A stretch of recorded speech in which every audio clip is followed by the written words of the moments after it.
What the fuck? So I can't sleep. What's the time? 5:25. It's awful, you know. I can't sleep in this heat, so I decided to take out the S3 for a little spin. Let's do a little walk around, you know, because I finally got my car back after it's been like a month. Looking sexy than ever. Right, so we're currently located on my private drag strip.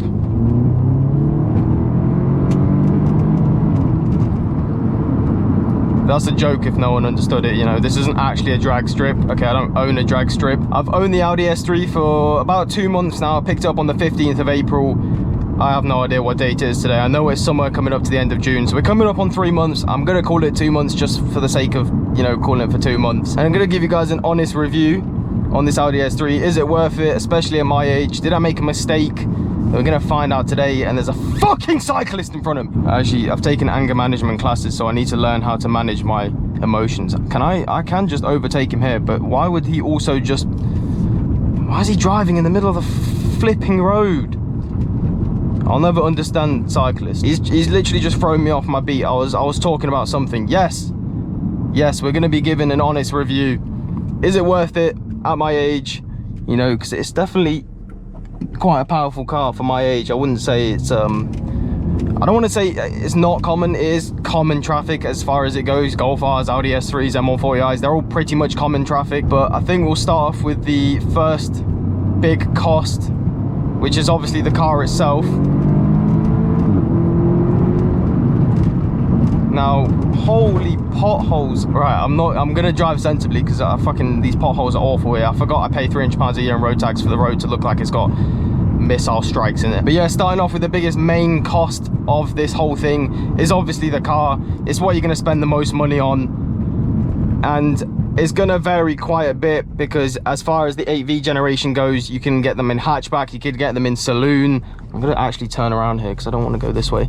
I have no idea where I want to go. But yeah, you can get them in saloons, hatchbacks, and there's quite a lot of specs you can get. Now, obviously, mine's not the highest spec. You don't have pan roof, I don't have super seats, whatever they're called, sports seats.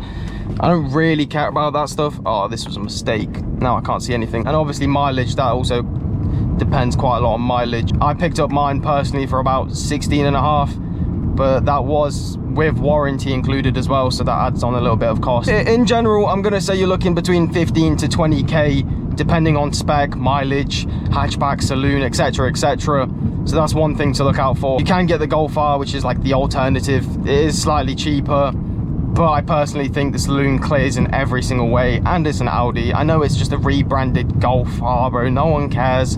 That's not the point. If I wanted a Golf R, I would have gone out and bought myself a Golf R. But for the next biggest cost, I think we'll start off with insurance, because I think it's quite similar to petrol. Again, this is going to depend on your age, your no claims bonus, your location. There's so many factors that come into insurance, but I can still give you my personal, what like I pay, just to give you a rough estimate, because I'm 19, 1 year no claims, coming up on 2 years, but obviously still 1 year no claim. Had my license for about 1.5 years at this point, and I pay about £200 a month with no black box. Now, me personally, I think that's a great price, you know. £200 a month is crazy.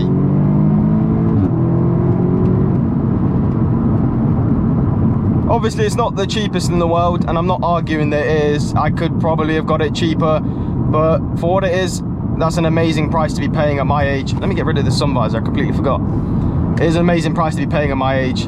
I'm not complaining, especially when I was paying £300 a month for a black boxed 111. Fuck, I can't speak. I was paying £300 a month for a black boxed 1 Series, so genuinely there's zero complaints from me here. But yeah, please don't try overpay for insurance. It's not necessary.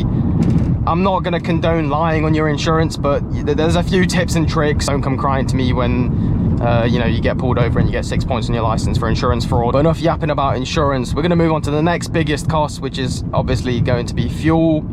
Again, it goes without saying, this does depend on how much you drive. That was a crater and a half. It does depend on how much you drive, how far, how hard.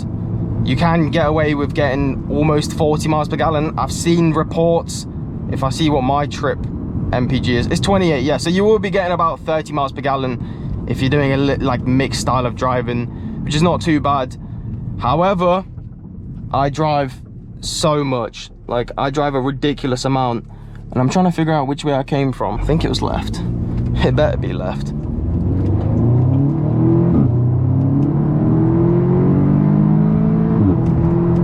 You know what? On second thoughts, I don't think it was left. Hey, we're taking us wherever the wind takes us. And I was distracted again because I just fucking love this car, you know. I miss this car so much. But yeah, I'm filling up about twice a week, £70 each time, premium. I know you don't have to fill up with premium, or that's what people say, but a performance car, I wouldn't really risk driving in the cheap, shitty petrol, because I just feel like if you treat a car nicely and you treat it how it should and you maintain it and you keep it up to date, it's going to treat you nicely. Why would I, you know, stinge out on that couple extra quid and not put premium in? So it's about £70. I don't let it go all the way to zero. You know, anywhere under 100 miles, I'll probably go and fill it up. So 70 times 2, 140. What's that in a month? 153. It's about £500 to £600 a month in fuel. Now, obviously, I probably don't do that much because, you know, that's just an average. And this is also stock, so we're not even getting into terms of like, you know, stage 1, stage 2. It's going to be even more, even less, sorry, fuel efficient, which is obviously not ideal. But you have bought a performance car, okay? Or if you're looking to buy one of these, you have to understand it's not going to be your 60 mile per gallon diesel on the motorway filling up once a month.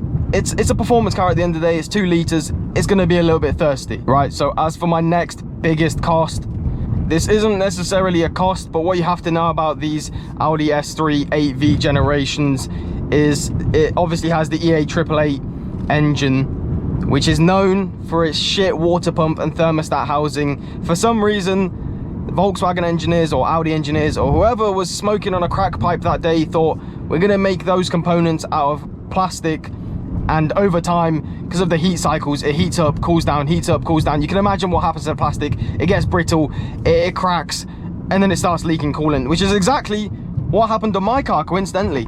Fuck this sun, bro. Why did I come out at 5:30 in the morning? Now, this can happen at varying mileages, starting from about 30k if you're unlucky, all the way up to about 80 to 90k, which is where they usually will break. So that is something to keep in mind if you obviously want an Audi S3 or Golf R or anything like with the same EA888 engine. You have to keep that in mind because it is going to cost you some money. Holy shit, these roads are bumpy as fuck, bro. I have no idea where I'm driving either. So okay, I'm taking you guys along the journey as well, so you better enjoy it, you better not complain about it. But as I was saying about the water pumps, mine recently did go, well, I say recently, it was at the end of May at this point. It did go, it started leaking coolant everywhere. It was barely holding coolant, as a matter of fact, which is not ideal, you know. The car needs coolant or else it's going to overheat. So I got it booked in. Now, the best decision I made when I picked up this car was obviously getting the warranty that I talked about, which obviously covered the water pump. You know, it covers pretty much everything apart from expendables or wearables, so tires, which is, you know, that's how it usually goes. Everyone knows that. They fixed the water pump for me. They also replaced the thermostat housing. You know, they usually replace both those components at the same time, just for the sake of, you know, that's just how it works. You know, I'm not the mechanic here. Don't ask me for all the details. I wouldn't be able to give you them. But I know a lot of people who are going to be interested in buying the EA888 engine or the platform. So S3s, Golf R's, Cupras. The water pump is going to be an issue, especially even at low mileage, 30k. I've seen it happen. You know, it just gets brittle, it cracks, it starts leaking coolant. It's not ideal. But I know a lot of people obviously aren't going to be buying it from a dealership. And they're not going to have the warranty included, which means you're going to have to pay out of pocket. So that's also a thing to consider. A water pump replacement on these cars is going to cost anywhere from typically £600 to £1,000, depending on the garage. If you're going to like an Audi dealership, I wouldn't recommend doing that. Just get a specialist to do it for you. It's going to be cheaper. There's literally zero reason. I know you get the cool little Audi stamp, it's approved from the dealership. No one cares unless you've got like a brand new 2024 car. It doesn't apply to you. But yeah, those are the major running costs that I wanted to talk about. Stuff that you need to know before you obviously buy the car. Coming from someone that's owned it for 2 months now, I've got a good little, you know, grip on it. That sounds crazy, actually, pause. I've got a good little idea of what the car's like, how it's handling, how it's treating me. And aside from the costs, this is probably the most fun car I've ever driven. Just the way it looks, the way it sounds, especially for stock, you know, pre-OPF models, which is like the diesel, no, sorry, that's like the petrol version of diesel, DPF. Whole load of bullshit, makes the car sound muted. Sounds amazing for stock. Everything else is stock, it's not stage one or anything. It performs so well. You're getting 300 horsepower out of a 2-litre turbocharged engine. I mean, it is actually an unbelievable car. I would highly recommend it. You know what? We're turning down here. I don't know what's down here. Hopefully not someone's house. I do see a National. But it is a very fun car. I absolutely love this thing. I have zero complaints for it. Oh, yeah, is that how we're doing it? We're just parking on Nationals now. Okay, I guess. It's not like you have a driveway. Do you have a driveway? Oh, bro, you have a fucking landing strip and you're parking all your cars there. Oh, I actually don't want to boot down here, bro. The roads are awful. Not that I would never break the speed limit, obviously. But this car's been very fun. I feel like I've said that quite a bit. But I recommend, if you're looking to buy one of these, go test drive all of them. I wanted to test drive a Golf R, but then at the end of the day, I thought, you know what, I didn't want to. I just changed my mind because I saw this S3, and the Golf R obviously doesn't have a saloon variant, and that was a deal breaker for me. I needed the saloon. I know it's such a weird thing to care about. What the hell is going on here? Options. I know I'm parked in the middle of this. Is this actual nut? This is a 60 road, by the way. Anyone who's not watching from the UK, this is somehow a 60 road. I have no idea how you can go through here at 60. Not that I would. I have no idea where I'm leading us. Oh, wow. These roads are brand new. I'm pretty sure the road quality in Bangladesh should probably be better than this. Holy smokes. Oh, my God. Oh, it's bouncing inside of me. Yeah, what else was I going to talk about? Honest reviews. Did I make a mistake? Now, the water pump situation, if I didn't have warranty, that would have been horrendous. What the fuck is going on with the roads? Sorry, like I was saying, the water pump situation, if I didn't have warranty, that would be an absolute deal breaker. Owning the car for literally over a month and having the water pump go on me, that would have been awful. Having to pay almost £1,000, losing the car for some time. Obviously, that's horrendous. I would have made the biggest mistake of my life. However, I don't like to call myself a genius, but I am sometimes. And I see a big ass lorry. I see a tractor. Okay, if a tractor's coming this way, I have no idea how I'm avoiding him. You know, there's nowhere for me to pull into. But it looks like he's parked up on the side. I can't tell what that is. And I have no idea where I am either. So I think the moral of the story is, because I'm probably going to end the recording here, because I need to find my way back home. I've driven into a different dimension. The moral of the story is, I think I did not make a mistake, and I definitely do not regret the purchase. And I would advise anyone who's looking for a fun performance car to look into the Golf R S3. You know what I mean, the platform of the EA 888, because there are some incredible cars. You know, I haven't test driven a Golf R, but I can imagine they're pretty similar. You know, they share exactly the same components, and I have so much fun with this car. It's worth all the costs. But you have to think about it in this way: we only live once, and you can make the choice of, would you rather have a fast car while you're young, or would you rather save all that money, invest it, do the right thing, and then enjoy your money when you're 50, 60. Obviously, you're less mobile, you're less physical, you're less athletic, you care less, you've got other responsibilities. Maybe you've got kids, maybe you've got a wife, you've got a job, you have other shit. It's like, this is why I preach for just getting a young car, like a fast car while you're young, because at the end of the day, a car's a car. You can always sell it. But I think there's a good balance, you know. If you can own I'm scraping. If you can own a fast car and you can still save money and, you know, spend wisely, then go ahead, because it's the most fun you'll ever have. And at 19, it is a little bit of a flex. It is a little bit of a flex. I'm not gonna lie. It's nice having one of these cars. Right. I want to say thank you for watching my video. There will be more coming soon. Sorry for the lack of uploads. Obviously, I did not have my car because the water pump was gone.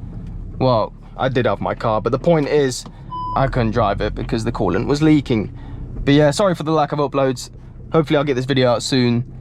And yeah, if you enjoyed it, let me know what else you want to see, what else you want to know about the car. I'm going to be trying uploading as much as I can. I'm going to hop on this YouTube grind, all right? I'm going to lock in because I'm unemployed and I do nothing with my day anyway. So there's zero excuses. But thank you for watching the video.